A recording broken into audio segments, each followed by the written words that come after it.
999-9999.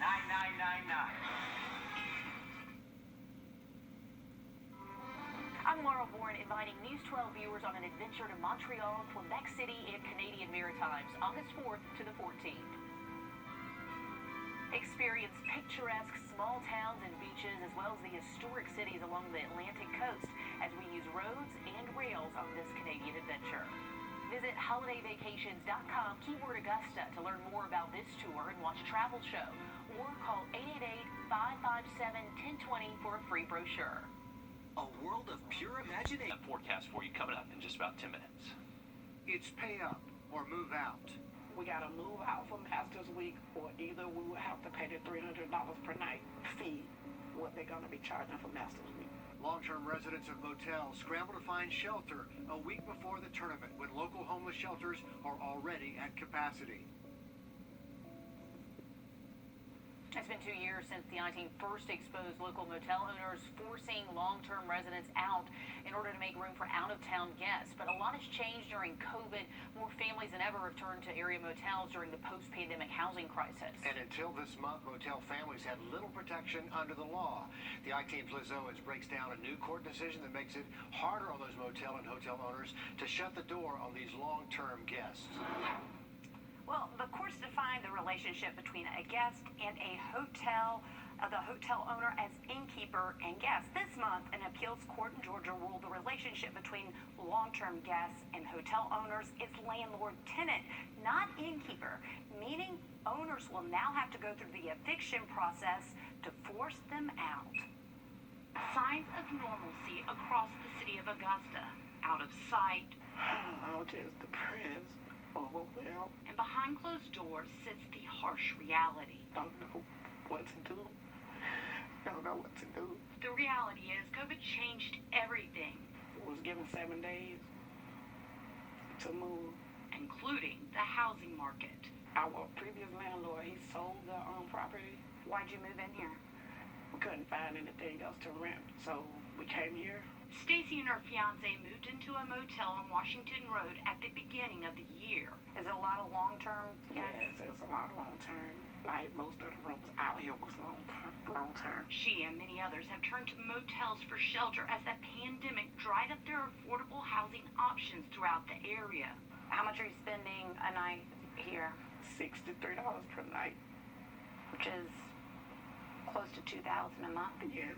That's a house payment. Yes. How are you able to save up for a new place? We can't. We giving it all to the hotel. Now she must give up even more money or give up a week at the only place she can call home. We got to move out for Masters Week, or either we will have to pay the $300 per night fee, what they're going to be charging for Masters Week. Motel owners forced guests to leave their rooms for the tournament long before the pandemic shut down travel and limited patrons into the event. Business owners expect this tournament, the third since COVID, to be much like those of the before times. Well, you can come back after Masters Week. Like, do you hear yourself? Do you hear what you're saying to me? And what we gonna do? I don't know what. Michael gotta be somewhere so he can be able to get rest and get ready for work the next morning. It's unclear how many families moved into motels due to housing loss during the pandemic. What is clear is the city of Augusta is in the middle of a homeless and affordable housing crisis. I'm wondering where we're going to go for a week. What are we going to do for that week? Area shelters are already at capacity. I think there's a potential that it would create a little more problem for our shelters. Yeah, quite honestly, I do.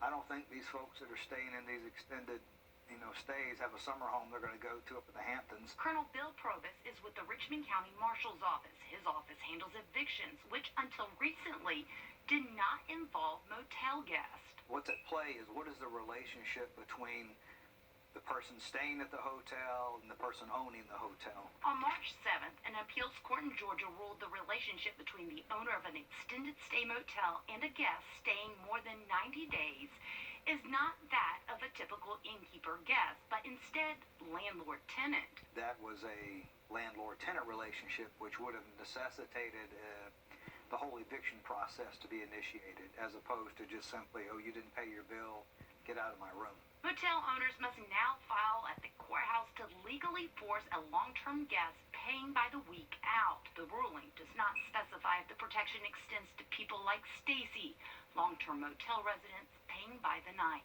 It's embarrassing, you know. And then when people see you living in a hotel, they automatically think, oh shit, they don't pay their bill. If I can pay $63 a day, surely I can pay rent, you know. Left with no other place to call home and no other options, she must pack up her bags and go. So it will most likely take a guest suing a motel to get further clarification from the courts.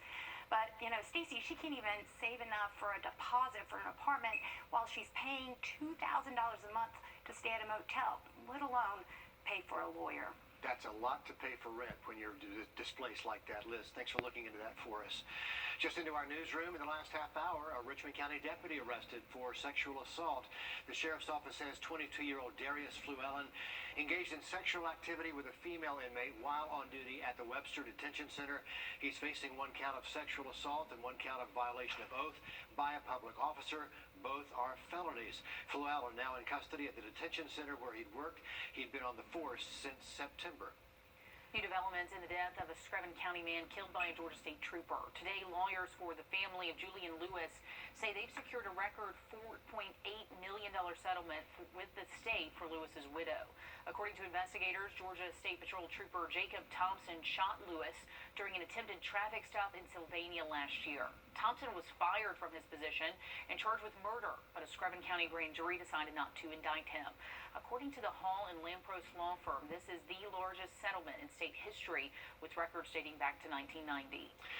We are digging deeper into the concert series just canceled at Lake Olmsted Stadium and found taxpayers have dished out more than $100,000 to prepare for it. Agendas from Augusta Commission show commissioners voted to end a feasibility study on converting the stadium to an amphitheater 3 months after signing an agreement with the company in charge of the concert, C4 Live. That feasibility study itself cost taxpayers more than $85,000. We also found commissioners voted to give more than $16,000 to economic development for the stadium 10 days before ending the study. That all adds up to more than $102,000 paid in taxpayer dollars to transform the Lake Olmsted Stadium into something of a concert venue. When C4 Live announced the concert series last year, they said they would invest $1.7 million into renovating the stadium. Yesterday, when they officially canceled, they said they are still committed to revitalizing the stadium. Giving back to their community, it's what local golf star Kevin Kisner and his wife Brittany are all about. Today, Brittany Kisner was here at the station to present a $10,000 check to the North Augusta Cultural Arts Council, one of 15 local organizations awarded grants by the Kisner's Foundation. The money will provide dance scholarships to students at 2 local dance studios, Tiptoes and Taps, and the North Augusta School of Dance. It gives you chills to even think about that because dance is overlooked so much all the time. It's not really considered a sport. It's something for girls. It's, you know, boys always get the highlights and all the stuff and the fancy things. But for us in North Augusta, it's just a dream come true. And along with the grant money to all those local organizations like North Augusta Arts Council, the Kisners have pledged millions of dollars to the Children's Hospital of Georgia, golf giving back to our community. Springtime in Augusta, check out the new flowers just planted downtown. The City Parks and Rec Department says there are more than 4,000 of them now. You can find them along the Riverwalk, along Broad Street, and along the Augusta Common. And it takes a whole lot of dedication to get the city masters ready. I saw some of the crews out hard at work last night. This is video of them mulching the flower beds around midnight. So they are working long hours, and we certainly appreciate their hard work and all they do for our city. You know, that's the best time of night to do yard work, I think, don't you think? Yeah, pretty good. I mean, the temperature's good. Yeah, exactly. You know, we're all doing the same thing in all of our neighborhoods, too. So, yeah, well done to the city crews there. And they got it in before the rain started early this morning, and luckily that rain is clearing out for the rest of tonight just after the break. And also had round 2 action of the Augusta National Women's Amateur still underway as we speak. Sports Director Nick Proto in the studio with the latest from the course. Next. News 12.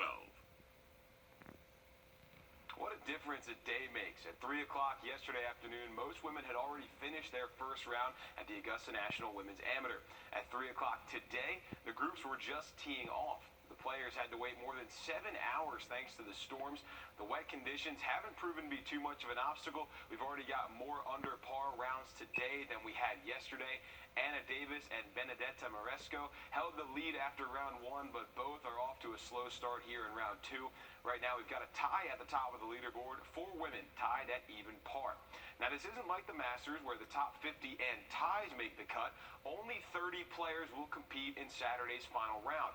Right now, 20 players are 2 over or better, so they would all advance. 11 players are at 3 over, so they'd go into a playoff for the last 10 spots, meaning one person from that group would not make it to Saturday. Everyone below 3 over would miss the cut. Right now, that means Georgia's Jenny Bay, Clemson's Ivory Shepherd, and Savannah Grual all would miss the cut. West Columbia's Jensen Castle is 2 over, so she would advance to Saturday.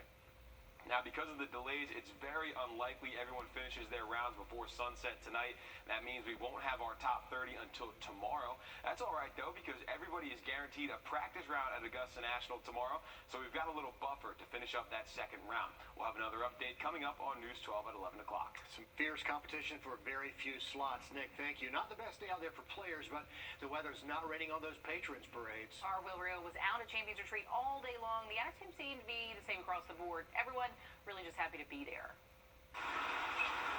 After more than 6 hours of delay, after delay, after delay, the players and the sun finally made it out over Champions Retreat. As for the patrons, they made a beeline for the most important thing, of course. Egg salad.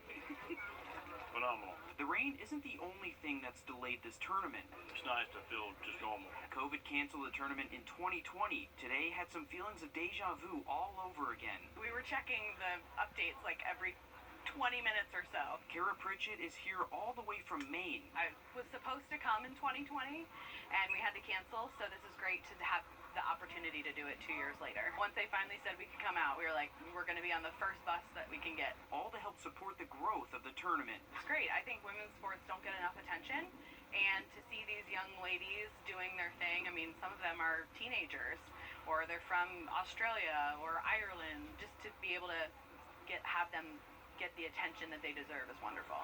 Will Rio on your side. It's great to have them here, too. I know we're celebrating golf, but apparently we're celebrating the Augusta sandwiches as well. Oh, we're celebrating that for another solid week. But everybody yeah, appreciates that. It seems like it's been a while, so it's exciting for everybody, and good luck to all those competitors. Good to have them back out there, Riley, and I'm just glad the course is drying out now. Absolutely. We still have a little bit of wind that's going to last through tonight and tomorrow, so that's the forecast by next Tuesday. Riley, thanks very much. Still to come here on News 12. Neighbors in Columbia County want to stop plans for these townhomes in their tracks. A new announcement just coming down from the developer in their favor. Coming up next. Fine.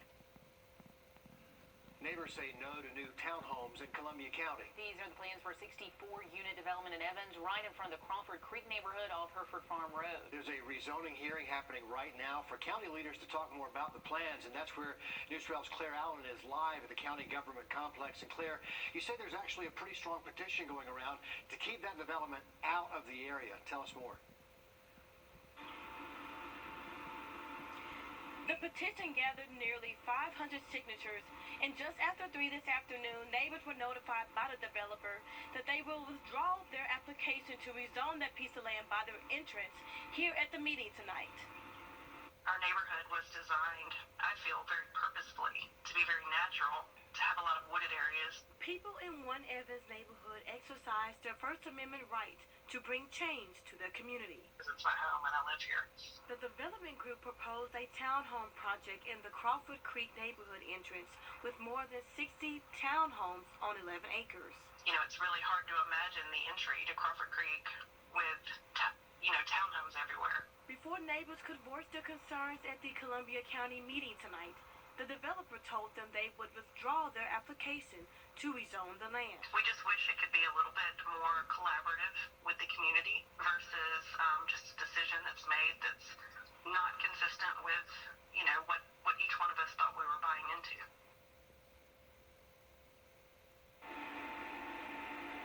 The neighbors I spoke with told me that they are relieved and they hope that this is a step towards meaningful discussion. And I reached back out to the developer to see why they actually pulled the application, and I'm waiting to hear back. Okay, interesting developments in that. Claire, thanks. Well, any plans to head up to the lake next couple of afternoons? Kemp has always put Georgia first.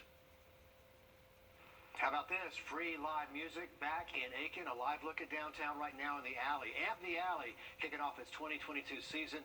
That means free shows every Thursday night, performing in the next few minutes. Tom and Will of Bodega Cat. So Bodega Cat. Bodega Cat in the Alley. That's exactly it. Maybe you should sign I up. bet that's how they sound. You can stroll the alley. They've got drinks. You can check out art and local food. And the good time goes until 9 o'clock tonight. But it looks like a good turnout and everybody happy the rain cleared out. Yeah, it's Riley. dry right now. Yeah, beautiful weather. This is actually a live look from our Aiken County weather